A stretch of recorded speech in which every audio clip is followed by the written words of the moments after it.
Hello बच्चों। आज हम टॉपिक लेकर आए फिर से डी ब्लॉक का, और इसमें हम पढ़ेंगे डी ब्लॉक के कॉन्फ़िगरेशन और how to find the number of unpaired electron. तो फटाफट अपने कॉपी और पेन आप उठा लीजिए। देखो बच्चों, मैंने यहाँ पर एटॉमिक नंबर लिखी है, अभी पहली सीरीज़ के लिखी है 21 से लेकर 30 तक, नेम लिखी है, सिंबल लिखी है और कॉन्फ़िगरेशन लिखी है। तो एक बार फटाफट इसको समझ लेते हैं। देखो, एटॉमिक नंबर 21 पे scandium, titanium, vanadium, chromium, manganese, iron, cobalt, निकल, कॉपर, जिंक। साथ में मैंने इसके यहाँ पर सिंबल भी लिखी है, और सबसे इंपॉर्टेंट यहाँ पर कॉन्फ़िगरेशन मैंने लिखी है। जैसे याद रखो, जितना एटॉमिक नंबर होगा टोटल नंबर ऑफ इलेक्ट्रॉन उतने ही होंगे, टोटल नंबर ऑफ इलेक्ट्रॉन उतने ही होंगे। आर्गन मेरे पास 18 नंबर तक आते हैं, 18वें तक, 18 और 1 19, 19 और 2 21। ठीक है, जितना एटॉमिक नंबर होगा टोटल इलेक्ट्रॉन उतने होंगे। टाइटेनियम पे 22 एटॉमिक नंबर है, 18वें नंबर पे आर्गन था, 18 और 2 20, 20 और 2 22। अब एक छोटी सी बात आप नोट कर लो, आप एक एक इलेक्ट्रॉन डी ब्लॉक में ऐड करते जाओगे, लेकिन जहाँ पर मैंने अंडरलाइन कर रहा हूँ, देखो मैंने क्रोमियम को अंडरलाइन कर लिया और मैंने कॉपर को अंडरलाइन कर लिया, कॉपर को 29 पे। क्रोमियम और कॉपर, इसकी कॉन्फ़िगरेशन थोड़ी सी अलग है, बाकी सबकी सिमिलर है, सेम मैनर में। देखो, क्रोमियम की क्या आती है मेरे पास, आर्गन 3d5 4s1, और कॉपर की क्या आएगी, आर्गन 3d10 4s2। शायद मैंने पिछली वीडियो में आपको बताया था कि ऐसा क्यों होता है। तो अब देखो, यहाँ पर एग्जांपल के लिए मेरे पास आ गया जिंक, आ गया। एटॉमिक नंबर कितना है इसका, 30। कॉन्फ़िगरेशन क्या लिखते हैं हम, आर्गन 3d10 4s2। अब देखो, अगर मैं बात करूं कि इलेक्ट्रॉन जब ये बॉन्ड बनाएगा कोई भी, तो ये जो 4s वाले इलेक्ट्रॉन है, 4s वाले इलेक्ट्रॉन यही पार्टिसिपेट करेंगे। जो 4s वाले इलेक्ट्रॉन है यही पार्टिसिपेट करेंगे। This electron will participate, this electron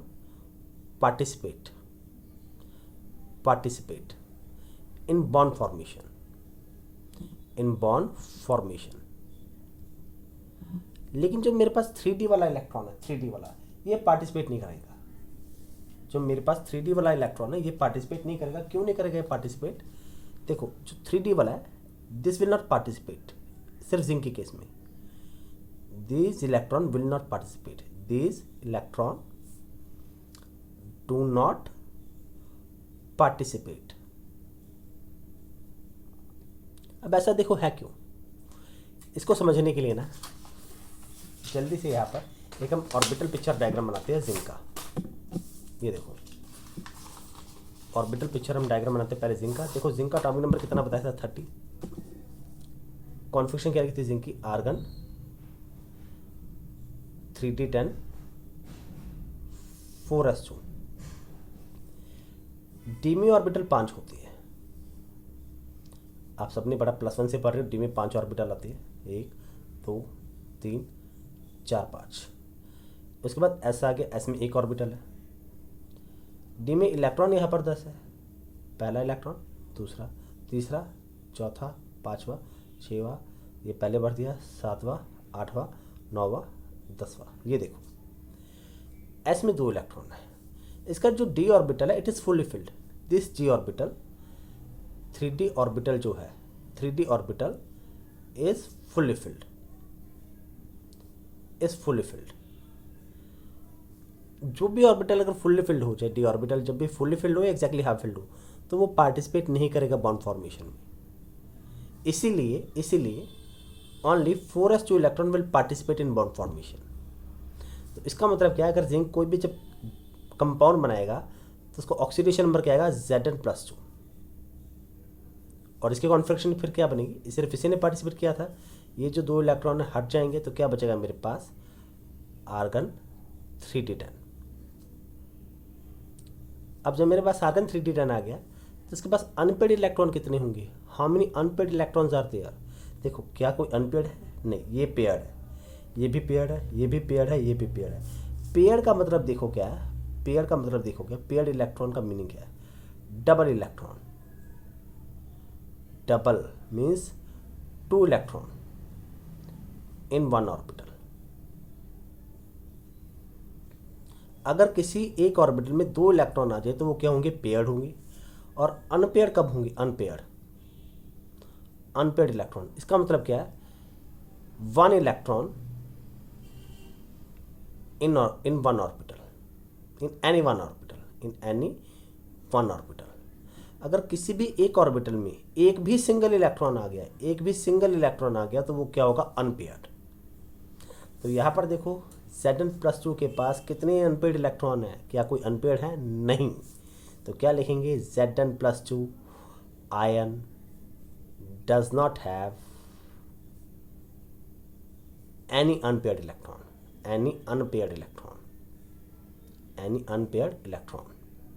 अब इसकी वजह से क्या होगा, Zn अगर कोई भी कंपाउंड बनेगा, मान लो Zn कंपाउंड बना रहा है ZnCl2, Zn बन रहा है ZnO, या बन रहा है जिंक कार्बोनेट, या बन रहा है जिंक सल्फेट। इन सभी केसेस में जो Zn पर जो चार्ज आ रहा है वो आ रहा है +2 का चार्ज आ रहा है। इसकी वजह से all this compound ZnCl2, zinc oxide, zinc carbonate, zinc sulphate, कोई भी अगर जिंक कंपाउंड बनाएगा जिसमें Zn+2 का चार्ज आएगा तो वो क्या होगा, डायमैग्नेटिक।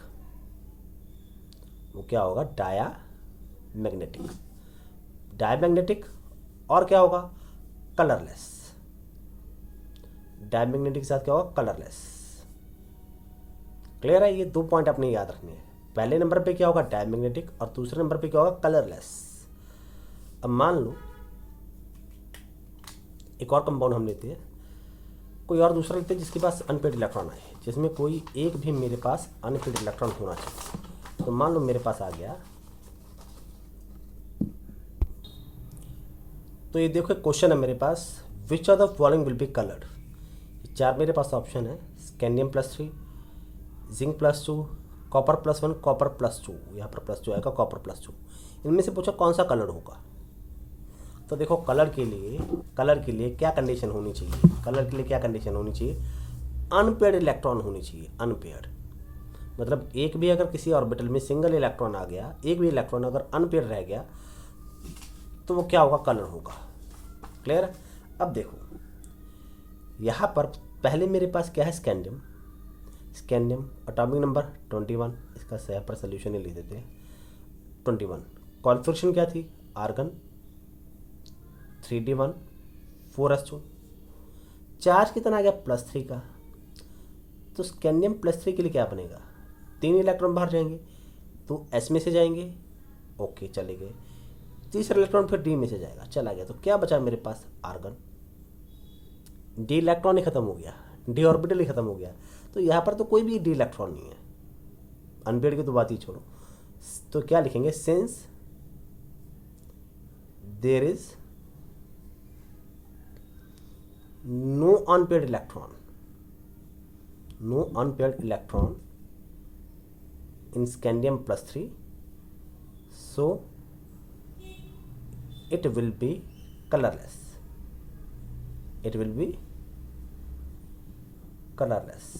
ओके चलो पहला आ गया। दूसरा देखते हैं, जिंक +2। अभी हमने जिंक +2 का पीछे देखा था, क्या आ रहा था मेरे पास, जिंक +2 के लिए ये तो क्या था, कलरलेस था। ये तो हमने सोच ही लिया था जिंक जब भी +2 आएगा तो क्या होगा, कलरलेस। तो सीधा लिख देते क्या आएगा, आर्गन क्या आ रहा था, 3d10। देखो जिंक की जब कॉन्फ़िगरेशन लिखती क्या था मेरे पास, आर्गन 3d10 4s2, Zn+2 आ गया, 2 इलेक्ट्रॉन इसमें से चले गए, तो क्या बचा 3d10। फिर से again, since there is no unpaired electron,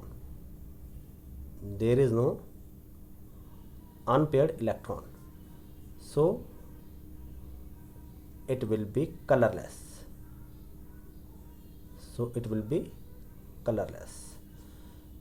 तीसरे नंबर पर मेरे पास आ गया Cu+1, कॉपर +1। अब इसके लिए देख लो, पहले कॉपर की कॉन्फ़िगरेशन लिख लें। कॉपर की कॉन्फ़िगरेशन, चलो एटॉमिक नंबर कॉपर का कितना था, 29। कॉपर की कॉन्फ़िगरेशन क्या थी मेरे पास, आर्गन बताओ क्या थी, 3d10 4s1। अब +1 का चार्ज आ गया Cu+1, तो क्या आएगी मेरे पास, Cu+1 की एक इलेक्ट्रॉन बाहर जाएगा तो s में से चला गया, तो क्या बच गया मेरे पास, आर्गन 3d10। अब फिर से यहाँ पे 3d10 आ गया, कोई भी अनपेयर्ड इलेक्ट्रॉन नहीं है, तो क्या आएगा, Cu+1 क्या, it is colourless.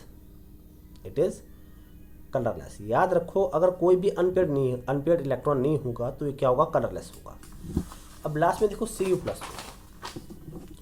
Cu+2, Cu+2। ये देखो कॉपर की कॉन्फ़िगरेशन थी 3d10 4s2, +2 के लिए अगर 2 इलेक्ट्रॉन s में से चले गए तो यहाँ पर शायद थोड़ा सा मैंने गलत बता दिया था, 4s1 आएगा, 3d10 4s1। कॉपर के लिए क्या आएगा, 3d10 4s1। 2 इलेक्ट्रॉन जाएंगे, यहाँ पर आपको लिख के बता देते हैं। देखो कॉपर की कॉन्फ़िगरेशन क्या थी, कॉपर की कॉन्फ़िगरेशन क्या थी मेरे पास, आर्गन 3d10 4s1। जब +2 का चार्ज आएगा 2 इलेक्ट्रॉन बाहर जाएंगे, पहला एक s में से चला गया, चलो एक s में से चला गया, दूसरा इलेक्ट्रॉन कहाँ से जाएगा, d में से, d में 10 है, एक और इलेक्ट्रॉन जब जाएगा तो क्या बचेगा मेरे पास 3d9। अब देखो यहाँ पर 3d9, d ऑर्बिटल में 9 इलेक्ट्रॉन है, पहला, दूसरा, तीसरा, चौथा, पाँचवा, छठवां, सातवां, आठवां, नौवां, 9 इलेक्ट्रॉन आ गए। अब ये जो ऑर्बिटल है मेरे पास, यहाँ पर एक सिंगल इलेक्ट्रॉन है, पांचवें सब शेल में सिंगल इलेक्ट्रॉन है, एक अनपेड इलेक्ट्रॉन बच गया है। तो क्या लिखेंगे, since Cu+2 ion has one unpaid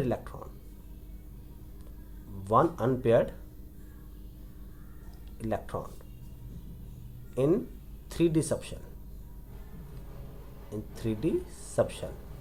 so it will be colored,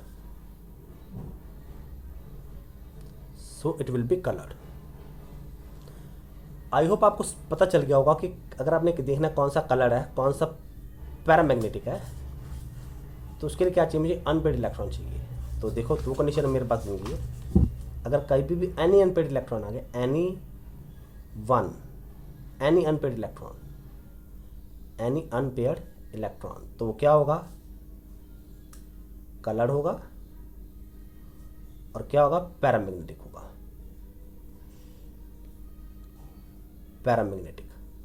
paramagnetic मतलब क्या है, shows attraction towards magnetic field, attraction towards magnetic field,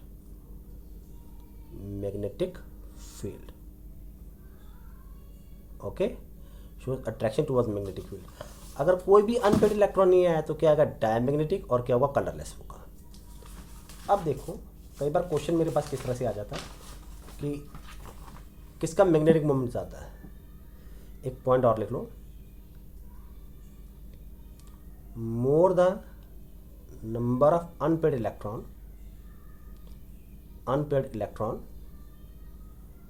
more will be its magnetic moment,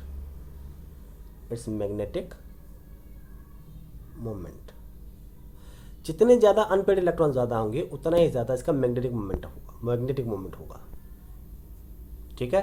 और मैग्नेटिक मोमेंट काउंट करने का फॉर्मूला क्या है, magnetic moment का formula क्या है, देखो क्या formula, √n × n+1, where n is what, number of unpaired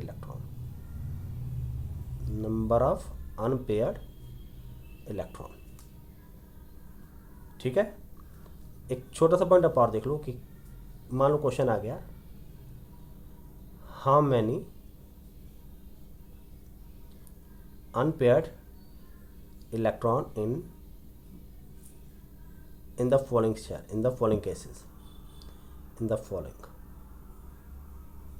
देखो पहले क्या मेरे पास Cr+1, ओके, दूसरे पे आ गया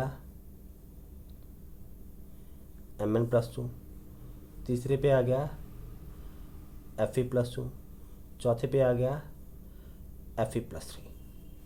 आपने इन चारों की मुझे बतानी, एक और लिख लेते हैं, पाँचवें पे Ti+4। अब इनके आपने मुझे बताना कि अनपेड इलेक्ट्रॉन कितने होंगे, बस आपने वही बताना है, मैग्नेटिक मोमेंट नहीं पूछा, सिर्फ अनपेड इलेक्ट्रॉन पूछा है।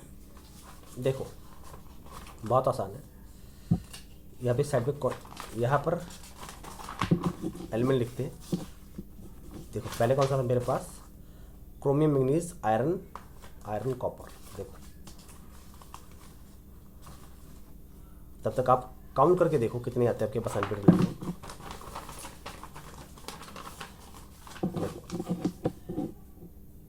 पहले क्रोमियम, फिर मैग्नीज, तीसरे पे आयरन और एक चौथे पे आ गया मेरे पास टाइटेनियम। इनके कॉन्फ़िगरेशन लिख लो। एटॉमिक नंबर इसका 24 है। क्या configuration? Argon 3d5 4s1। Manganese की क्या है? मैन की मैग्नीज की आर्गन 3d5 4s2। आयरन की आर्गन 3d6 4s2। टाइटेनियम की एटॉमिक नंबर 22। टाइटेनियम की क्या है? Argon 3d2 4s2। देखो अब पहले Cr+1 की निकालते हैं। कितनी कॉन्फ़िगरेशन है कि +1 का चार्ज आ गया, आउटर रूप में 4s1 है, तो एक इलेक्ट्रॉन s में से गया, तो क्या बचा मेरे पास? Argon 3d5। डी में 5 ऑर्बिटल होते हैं, 1 2 3 4 5, सबके पास एक एक इलेक्ट्रॉन है। सबके पास एक एक इलेक्ट्रॉन है। कितने अनपेड इलेक्ट्रॉन हो गए? 5। तो पहले किसमें क्या लिखेंगे? 5 unpaired electron. 5 unpaired electron. Clear है? दूसरे में देखो, मैग्नीज Mn+2।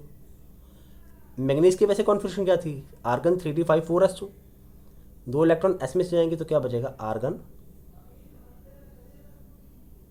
3d5। डी में 5 इलेक्ट्रॉन है, तो यहां पर भी कितने अनपेड इलेक्ट्रॉन आ रहे हैं? Same 5 unpaired electron. 5 unpaired electron. Iron के 2 केस है, एक Fe+2 एक Fe+3।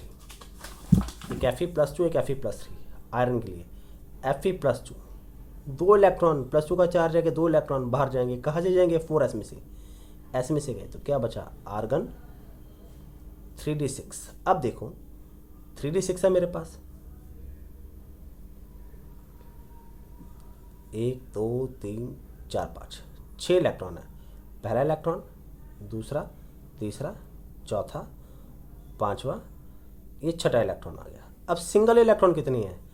1 2 3 4 अनपेड इलेक्ट्रॉन है। तो कितने अनपेड इलेक्ट्रॉन है यहाँ पर? Fe+2 के पास 4 unpaired electron. 4 unpaired electron.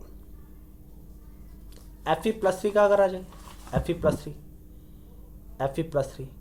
3 electron जाने थे, s में से 2 चले गए, तीसरा इलेक्ट्रॉन d में से जाएगा, तो कितने बच जाएंगे? Argon 3d5। कितने हो गए? 3d5। एक्चुअली में यहाँ पर जो पिछला केस आपके पास, यहाँ पर 4 थे और 3d5 में Fe3 में कितने आ रहे? 5 अनपेड इलेक्ट्रॉन। 5 unpaired electron. देखो Fe+3 में कितने बन गए? 3d5। जहाँ पर 3d5 बन जाए वहाँ पर तो ऑब्वियसली बात है 5 अनपेड इलेक्ट्रॉन आ रहे हैं।